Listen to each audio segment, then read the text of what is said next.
Hey, Sofrito Lovers, this is Ben Ramos bringing you this week's mukbang from my palatial home here in the Northwest Bronx. The Bronx is the home of hip-hop and salsa. I am bringing you a burger and fries. Mira esto, mi gente. A hamburger deluxe from New Capital Restaurant. It's very simple. I got a little mess of fries, may not eat all of them. I'm kind of not in the mood for fries, but I kind of am. Weird thing.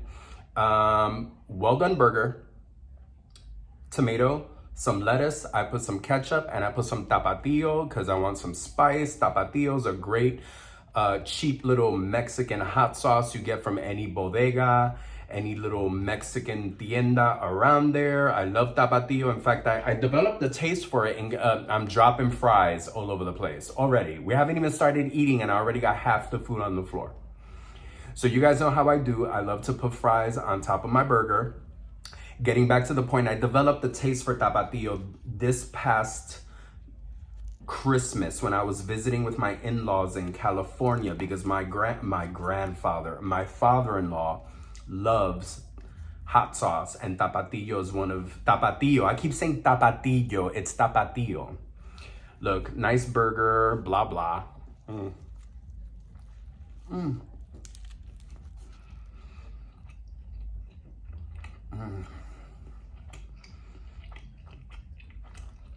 Tapatio makes everything better. I'm sorry. My father-in-law loves tapatio. And I always notice that he put hot sauce on everything. My father-in-law is not Mexican. He's actually Ecuadorian. But like a lot of Central South American folks, he loves things pique. Everything needs to be hot. So I fell in love with tapatio with him. I keep wanting to say tapatio. I don't know why. Long story short, fell in love with the hot sauce. I have some at home here in New York. I put it on certain things. The fries are naked.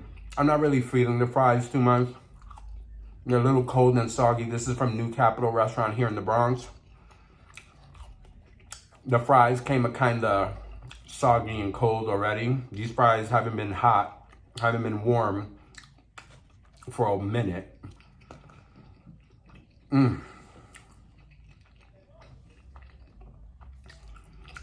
Ever since I watched Suave Boom do his little mini Birdo burgers, I have been dying for a burger. I'm very suggestible sometimes with these mukbangs. Whatever a lot of you guys eat, I watch what you guys eat and I'm like, oh, I need that.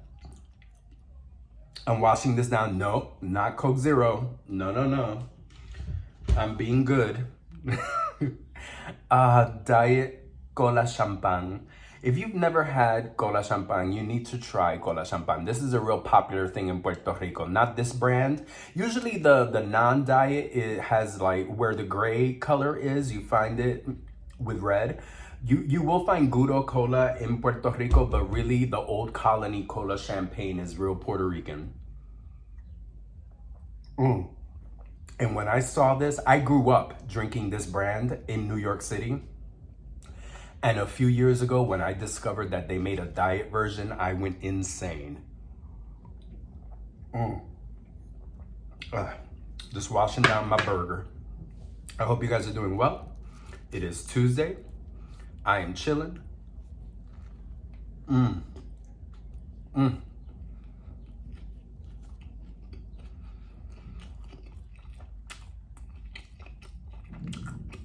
Simple burger. Tomato, burger, lettuce. I wanted to add onions, but I forgot.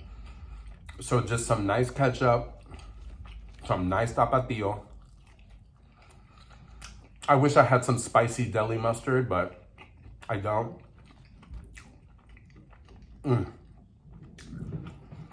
Folks, just for letting you guys know, for the story time today, I was watching Big Guy Appetite today. Big Guy Appetite was doing one of his shows where he was reading people's most embarrassing moments.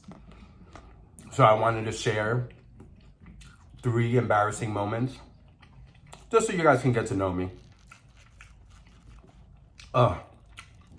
Before I get into anything, check this burger out. Oh my God.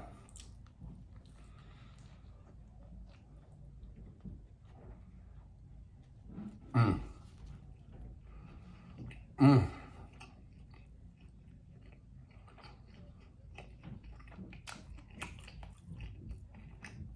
telling you, sometimes New Capital's burgers are pretty good. The fries could not be colder and soggier. I'm gonna stop dissing the fries already. First story. I was watching BGA and just absolutely loving all the embarrassing stories. So it motivated me to want to share embarrassing moments with you guys. So first story. This was when I was in high school, junior year.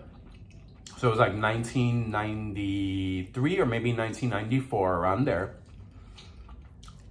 It was in the midst of my crazy teenage era where I was drinking and doing drugs and running around and just being crazy. Quick aside, 4 years of high school. First year, model student. Second and third year, insane, crazy. Last year, got my shit back together. So half of my high school years, I was, drinking, drugging, running around, going to clubs, having sex in public places, doing a whole bunch of stuff. Meeting people, not knowing who they were, taking their drugs.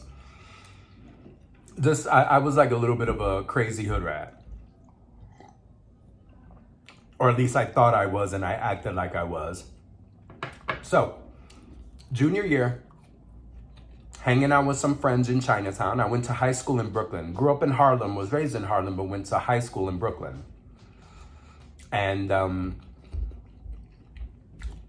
we were hanging out in Chinatown with some friends. And we all wanted drugs. We all wanted to get some stuff. There was no one had money.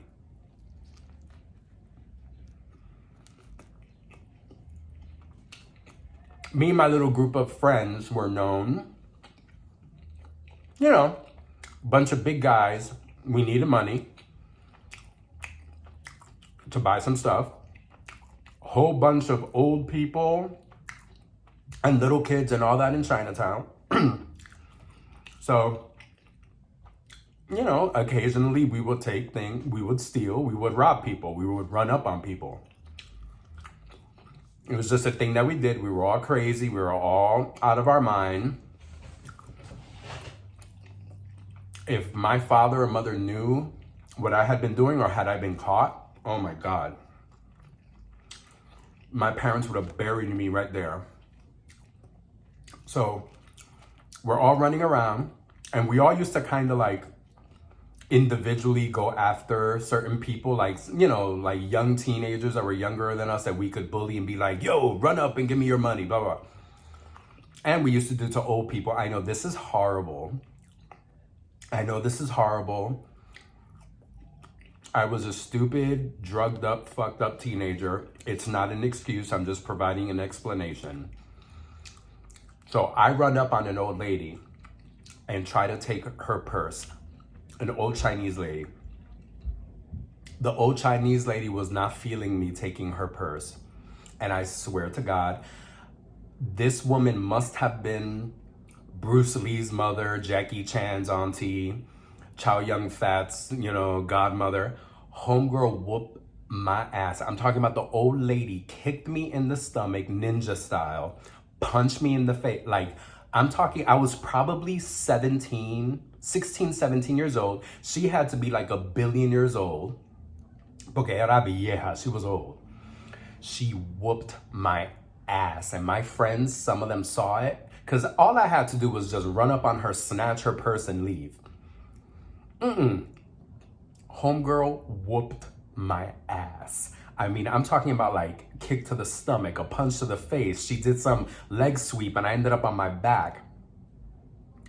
The only thing that saved me was after she did all that and I was on the ground, two of my good close friends ran up and picked me up and we all went running. Because she was also yelling and screaming. I'm assuming yelling and screaming in whatever Chinese dialect she spoke, calling for the cops.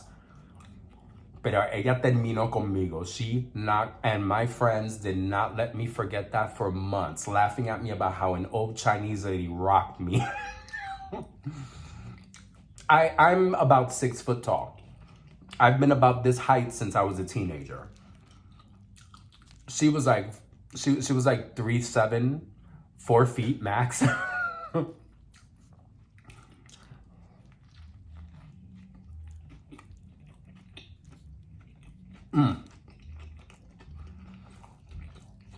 That's the first embarrassing story. I'm gonna tell you two.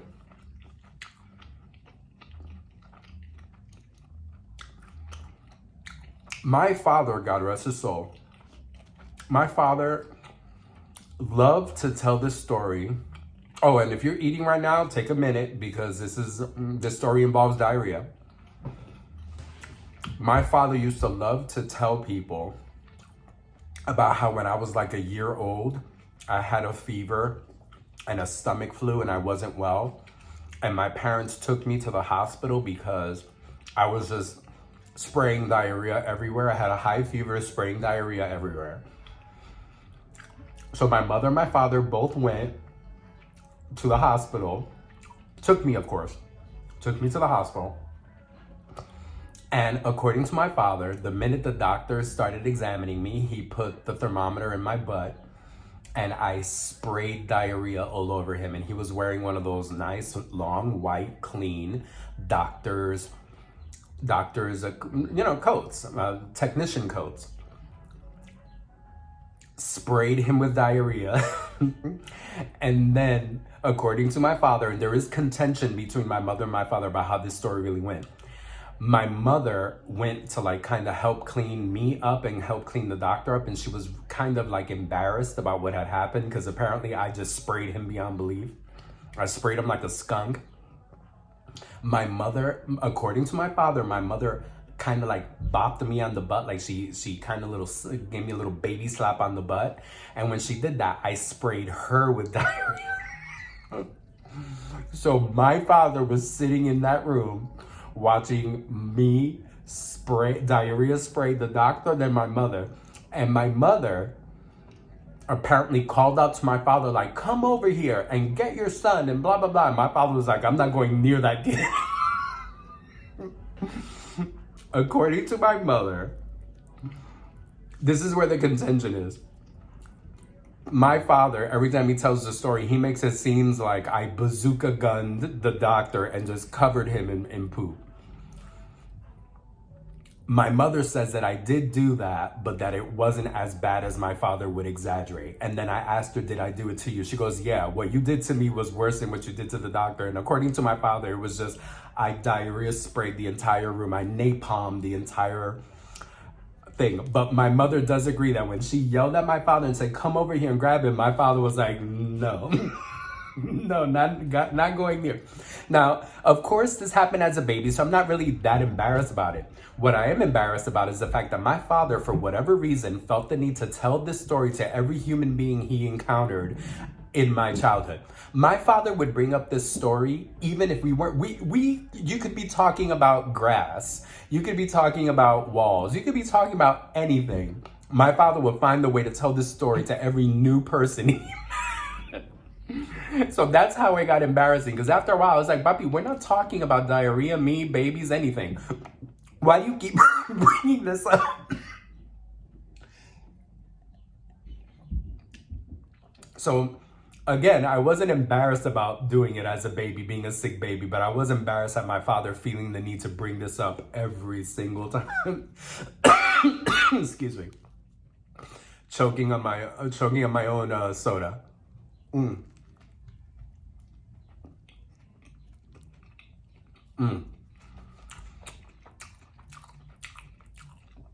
You guys are like, we're supposed to be eating together, Ben. Why are you telling us about diarrhea stories as I pick all this stuff off my face? You know what? I'll fit in a third.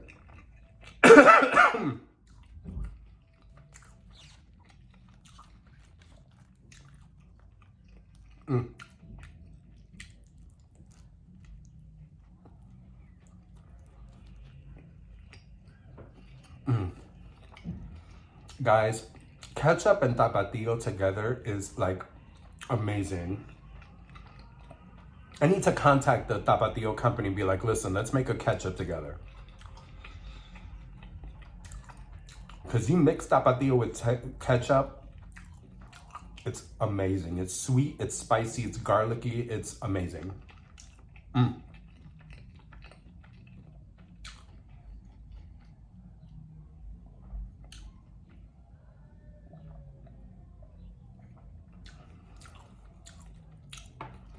Third embarrassing story.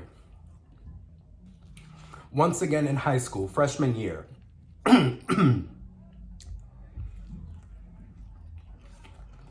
A year before I became a hood rat that got beat up by an old Chinese lady.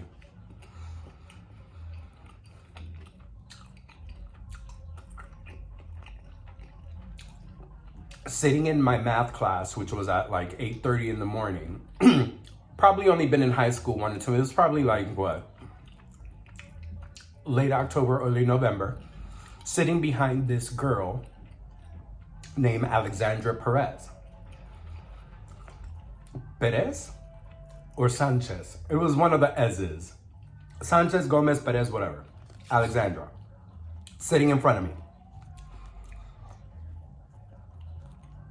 I was in love with this girl. I thought she was the most beautiful, pretty,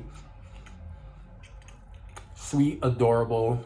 I thought she was awesome. She had really long hair, which sometimes used to drape onto my desk, but I didn't care because it was her hair and it smelled good, and I used to smell her hair because I was a creepy weirdo. I was a hood rat and a creepy weirdo. So,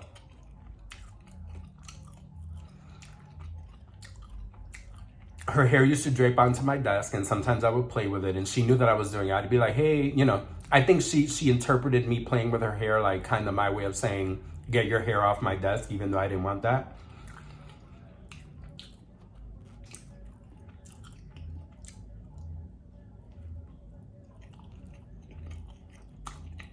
So one day I was just stroking her hair a little bit, you know, in the middle of sequential math 1.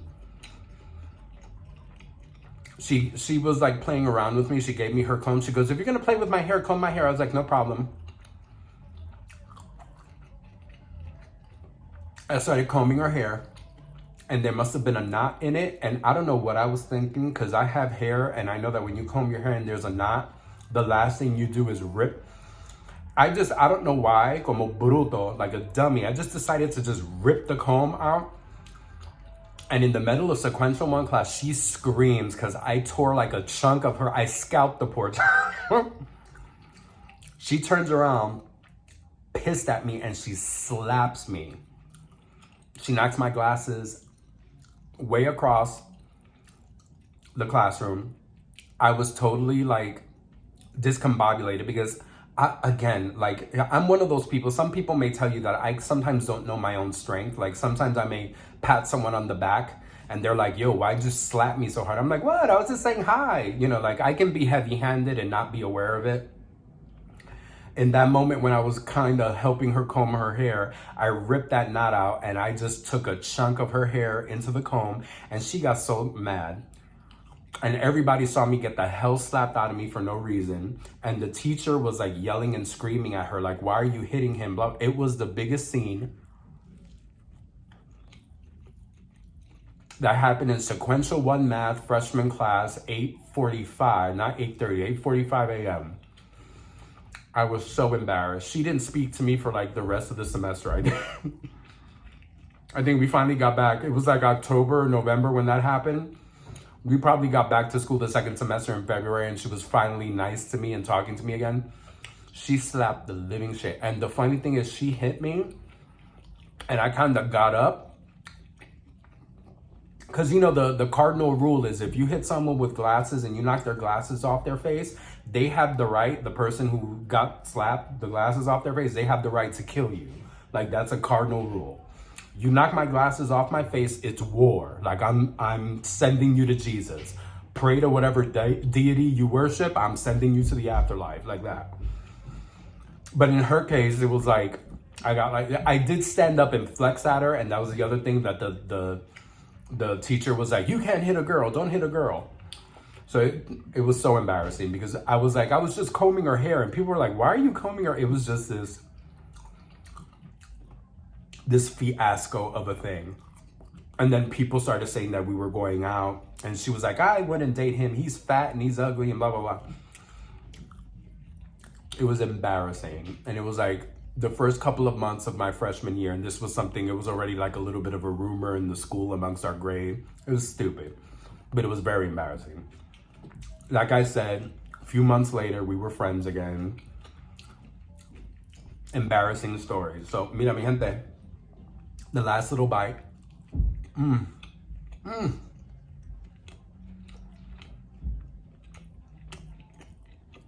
Tapatio. It's garlicky. At least I think it's garlicky. Garlicky, spicy. You mix it with ketchup and it is so good. Mi gente. Embarrassing stories, 3 of them for you. I was a little hood rat thief, little sycophant combing hair, and a little baby spraying diarrhea everywhere.